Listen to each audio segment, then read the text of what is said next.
Faced with a hostile nuclear-armed neighbor, South Korea's military has announced the creation of a decapitation unit. In the event of a war, the mission of the Special Task Brigade would be to take out the leadership of North Korea. But this is not South Korea's first attempt at creating a team of possible assassins. In 1968, after a bloody North Korean incursion, South Korea created a top-secret hit squad called Unit 684. The assassination squad was sent to this uninhabited island called Shilmido for years of training. The initial plan was to recruit death row inmates, but in the end, intelligence officers chose 31 civilians from the streets of South Korean cities. They were either a shoeshine boy, a newspaper boy, a cinema worker, or a bouncer. They would approach the ones who looked like they might have played some sports and had a strong physique. In 1970, Yang Dong-soo was a 21-year-old Air Force sergeant sent to Shilmido Island to train Unit 684. The conditions on the island were often brutal. There were accidents. In the middle of sea survival training, one recruit died of fatigue.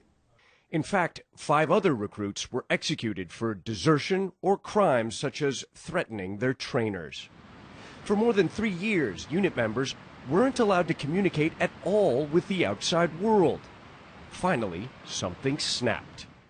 On the morning of August 23, 1971, Unit 684 staged a bloody mutiny on this beach. They began killing their trainers one by one. When Yang heard gunfire that morning, he initially thought it was a North Korean attack. But then he says one of his trainees shot him through the neck. When I woke up, I was bleeding from the neck. Everywhere, trainers like me were being killed by the recruits or running away. It was chaos. Yang says he dragged himself out onto these rocks and hid, and somehow escaped being murdered. After killing 18 of their trainers, Unit 684 wasn't finished. They made it to the mainland and hijacked a bus to the capital, where 20 members died in clashes with Korean security forces. 4 survived to be later executed. For decades, the brutal story of Shilmido Island was covered up, until the Korean blockbuster movie Shilmido hit screens in 2003. Though it led to a public government investigation, this former Unit 684 trainer claims much of the film is fiction.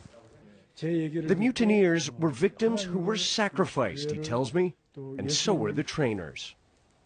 To this day, the survivor often preaches about how God saved him on that terrible day, when the assassins turned on their commanders.